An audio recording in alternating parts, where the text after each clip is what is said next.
Good afternoon and welcome back. Sejal Ilwani here, your host on this stage. We are discussing all things commerce and now paving our way into headless commerce.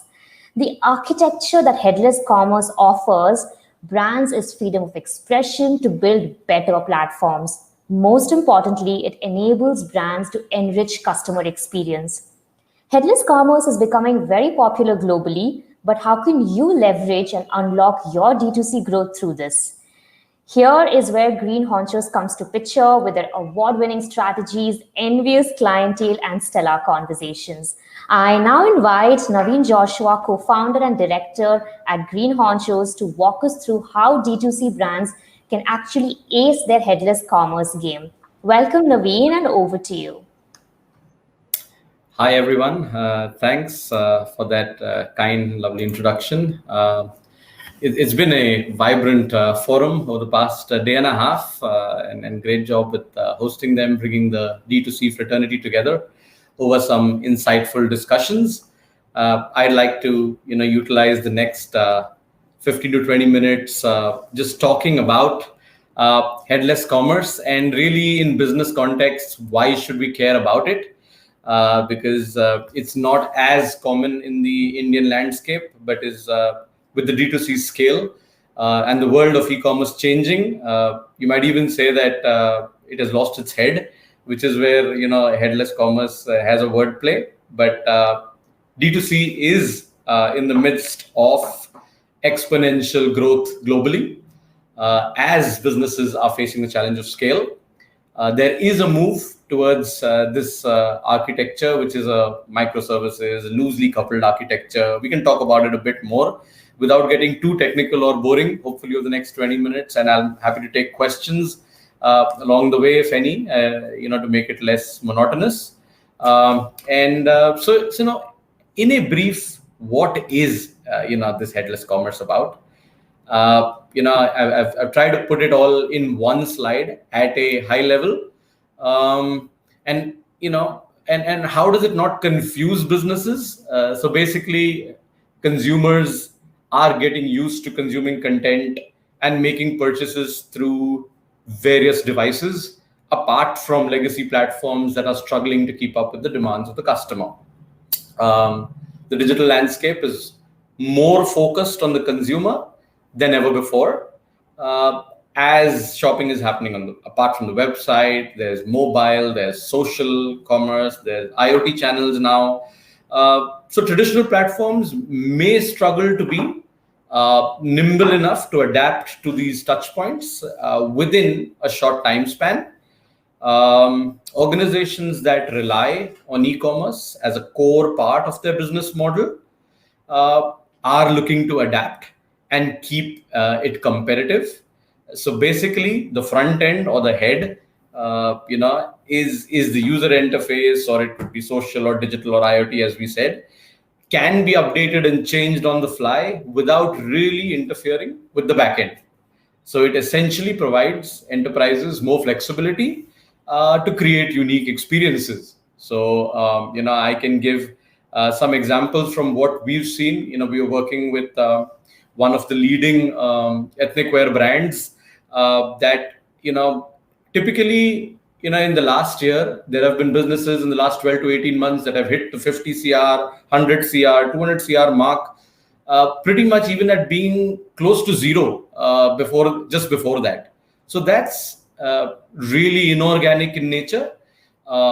Something as small as an improvement in the checkout page related to address fields and PIN code validations, which is, in the Indian context of commerce, extremely important. I know a lot of D2C founders that are struggling with, RTOs.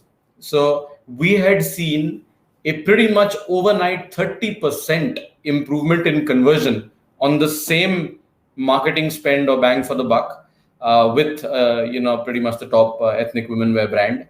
Another such example would be a public listed company, about a 2,000 crore company in the offline space, a retailer, which had a zero D2C line of business last year.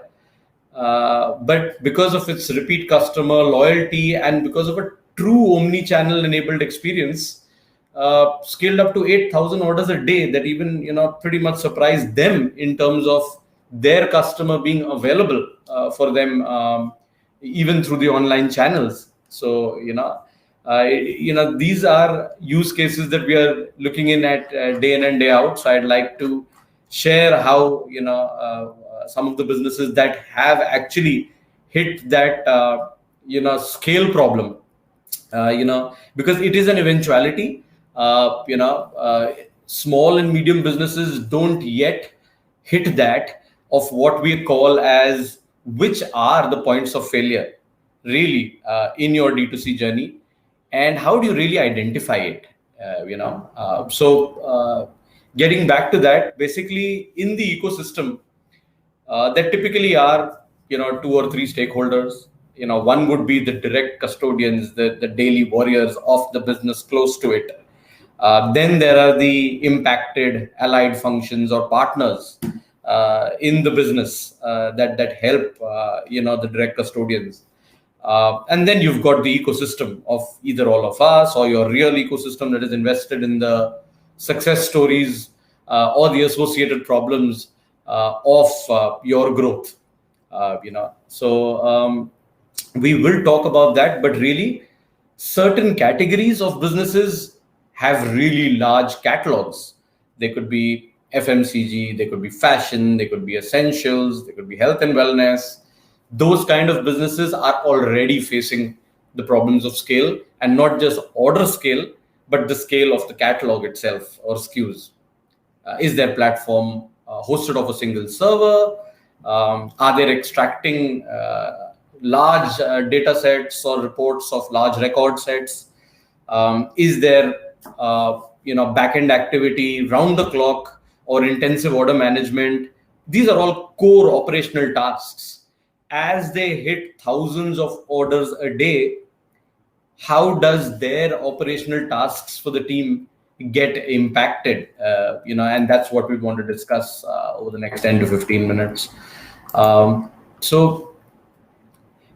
got a diagram. I hope it's visible on a small screen, but this is the journey of traditional commerce on the left and headless microservices environment on the right.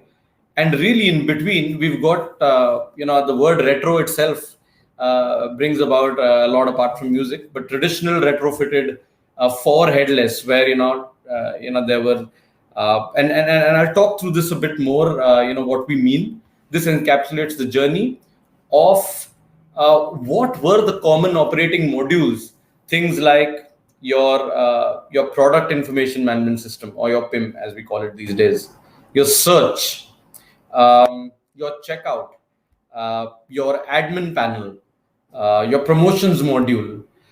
Each of these in a headless environment work in a matrix kind of a model, as you could kind of hot swap it, and you can actually fix for them in a modular manner, which is the microservices environment. So somewhere in between, let's say the Magentos, the WooCommerces, even the Shopifys, moved or made progress from traditional, but are stuck somewhere in the retrofitted space of solutions, where the front end still had some capabilities of freedom, but it lacked the overall freedom that we look at in terms of the rigid process. Again, only with true scale, where it really unlocks both the front end and the business process. So, in many ways, let's say if we're having challenges with the catalog module, headless could come to the rescue, and you could really use your same platform, but use a headless PIM, so to speak, or a headless powered search, so to speak. So re-platforming is not necessarily the only a way out. So more on this. This is just a graphical version of it for ease of understanding for the group. So don't get me wrong though. The traditional commerce platforms the greatest advantage over years with them is that their commerce systems actually were all packaged together and everyone loved it. It's probably the main reason for massive adoption of these global e-commerce CMSs, the popular ones that we named, because they are easy to set up. They use predefined tools, themes, templates, plugins, plug and play. However, at scale, it is tending to also be their biggest drawback. So if businesses are available organically on existing traditional platforms and are not facing any of the issues that we are talking about because they're probably more cookie cutter, then replatforming may not even be an option that is required on the cards. But if businesses are on the cusp of inorganic growth or have exponential plans for them, it may be a good time to consider a headless architecture. So, getting a bit deeper into it, I'd like to just put out one slide and have some talking points around each of them, over the next 5 minutes about why and how. So, let's talk about go to market. Everyone likes speed. So when we say headless lets you move lightning fast, as your back end and front end are not so tightly connected, and you only have to worry about updating your front end, where you're able to make rapid changes as the need of the moment today. Businesses and business owners that may be tuned in, know how pretty much daily or weekly there are releases that require to go in, which are not as impactful to the e-commerce logic, but still are fairly painful. But headless allows us to be able to take them to consumer quicker, basically faster GTM. Point two here is more customization and personalization.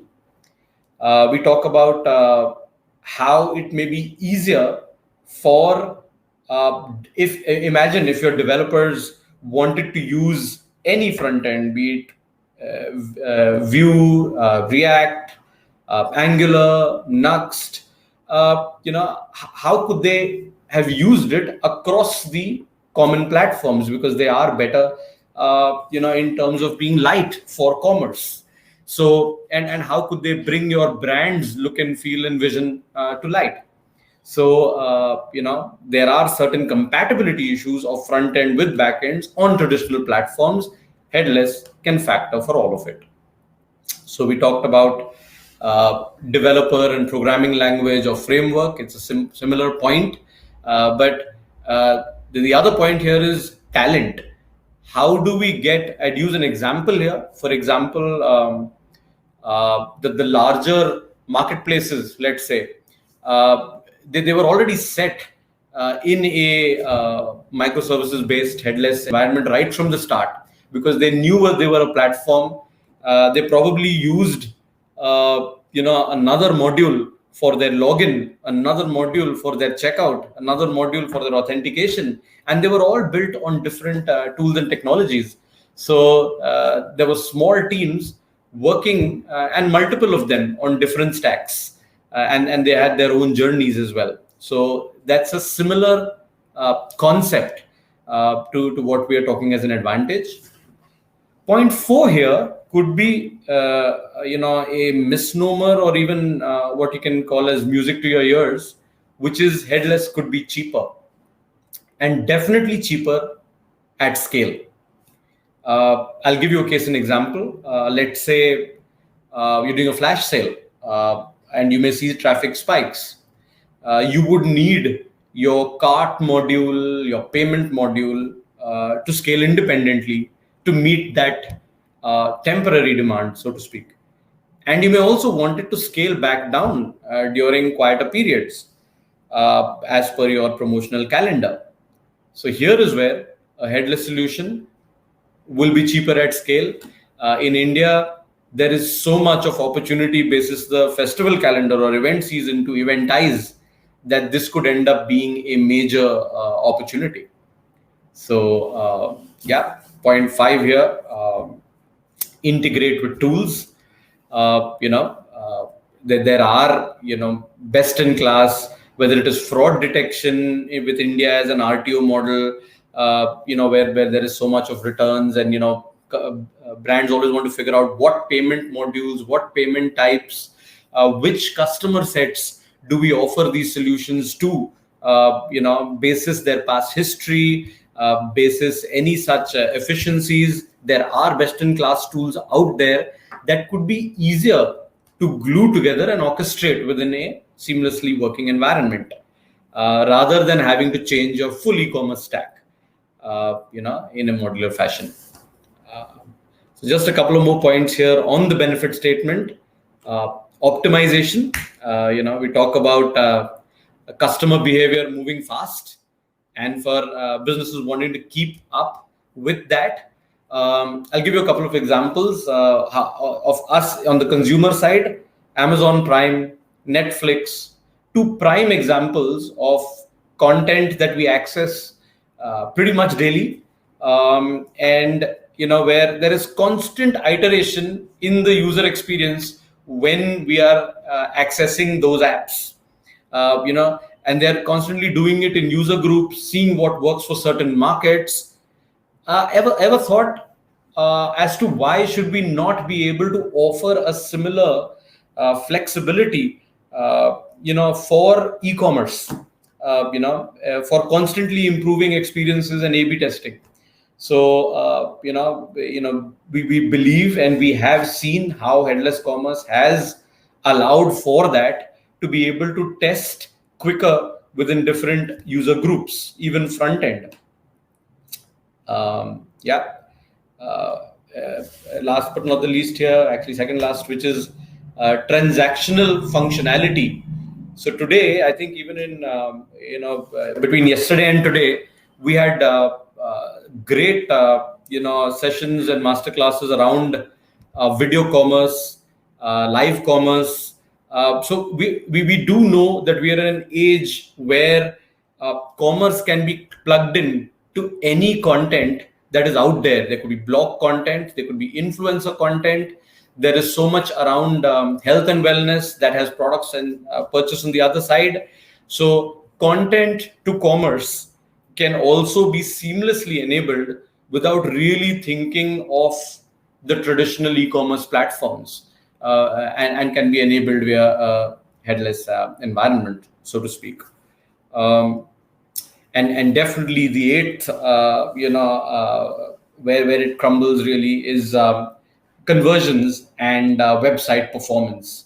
Everyone wants to scale with higher conversions with an eye on the performant nature of the site.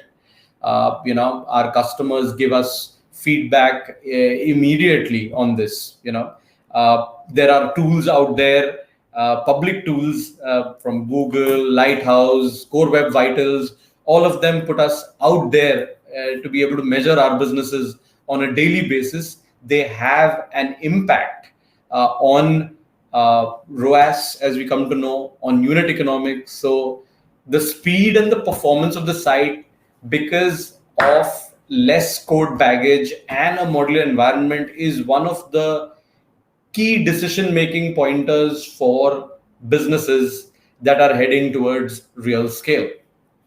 So that was where we were talking about why and how are mature businesses adopting headless commerce as a way forward.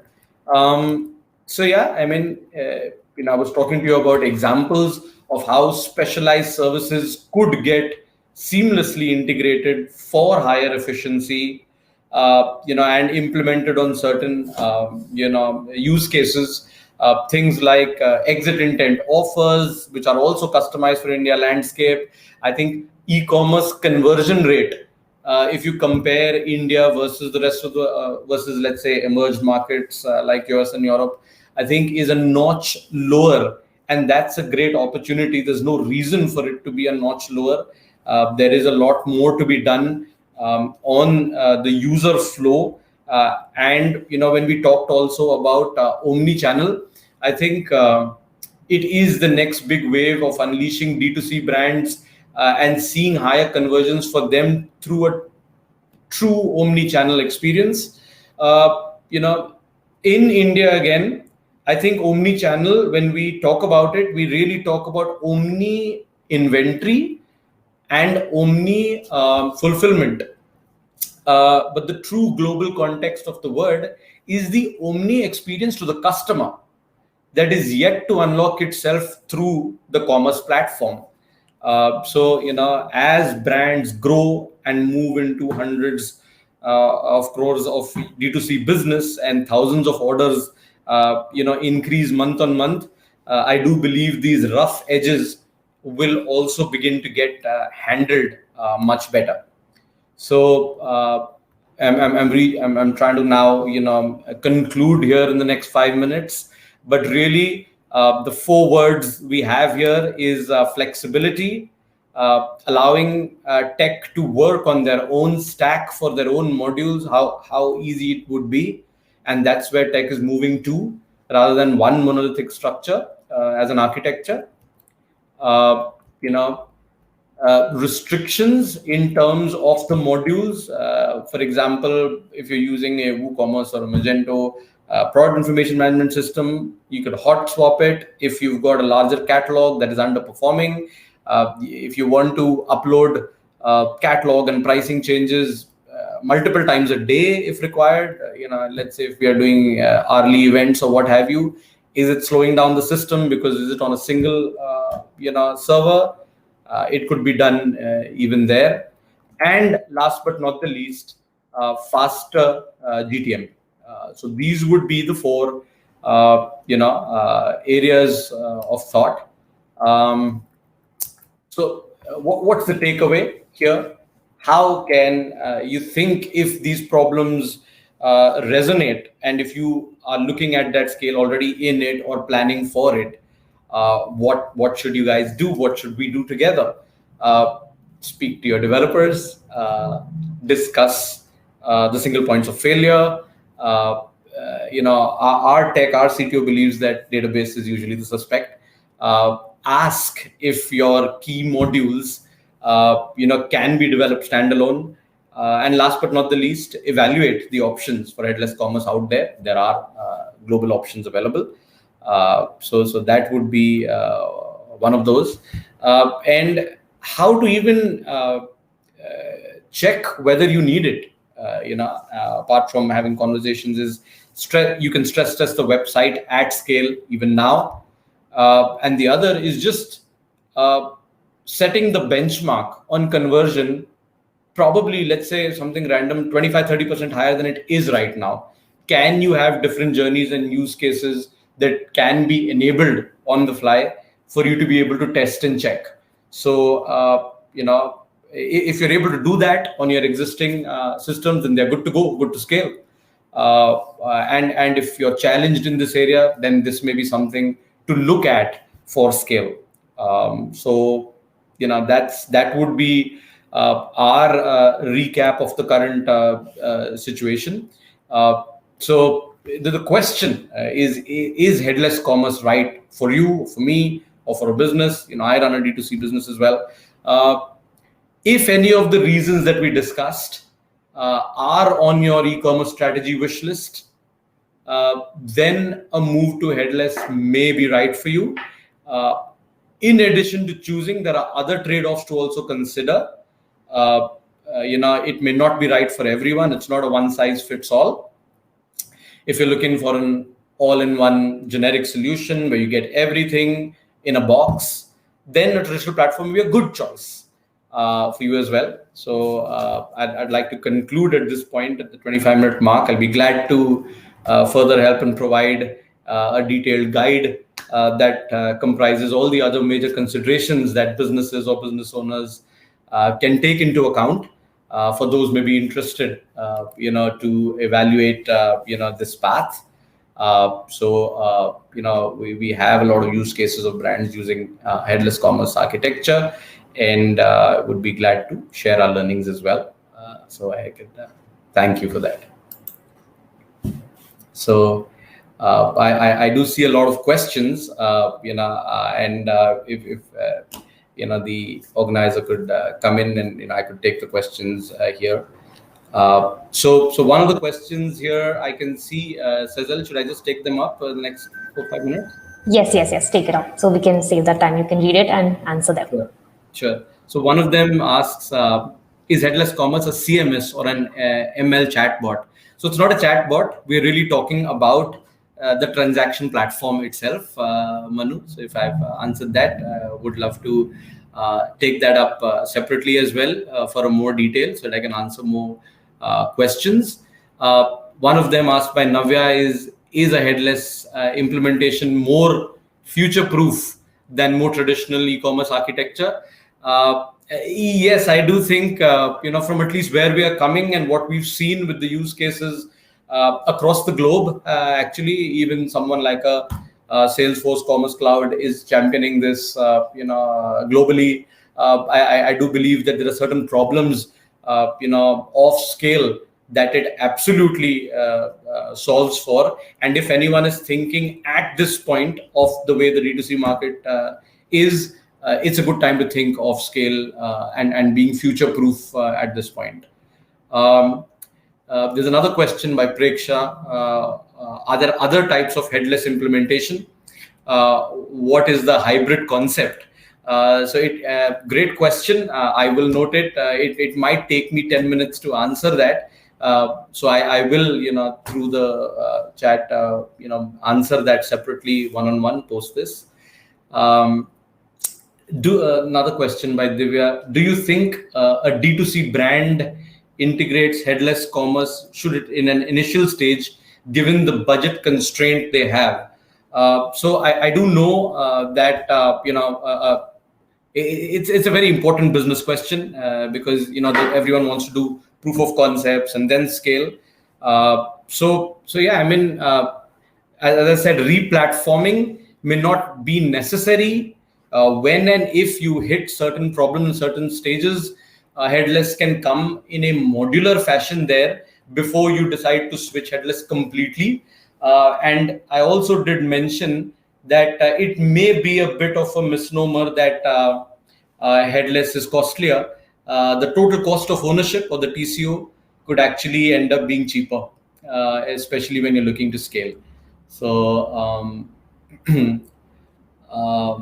yeah, so I think I've answered most of the questions there briefly, but I will note them and have our team get back in more detail on them, Cesar. Yes, Naveen, thank you so much. There was a lot of conversation on the platform also. People are like, oh yeah, we're getting headless. I think it's such a new and interesting concept. So to first grapple it and understand. So I think some of your team members are going to reach out as well to people, Sure. Who have asked those questions. So I loved it. Yeah, it was so interesting to see how it can be modular, flexible, and I can optimize it so much. That is so good for e-commerce. No, pleasure if it helped. We are here in this game. We love what's happening around here. So all the best to the D2C community and entrepreneurs in scaling their businesses online. More power to all of you. Yes, thank you so much, Naveen. It was exemplary. Loved it. Thank you. Take care. Allow me to leave. Thank you. Yes. Thank you so much, everyone. And it's great that you all are so active, tweeting so consistently that we are almost trending now. So that's pretty exciting. Keep that coming. We still have prizes for the day. So keep tweeting and sharing what you're learning with us. This is Sejal Lalwani signing off for this session, and I will see you soon.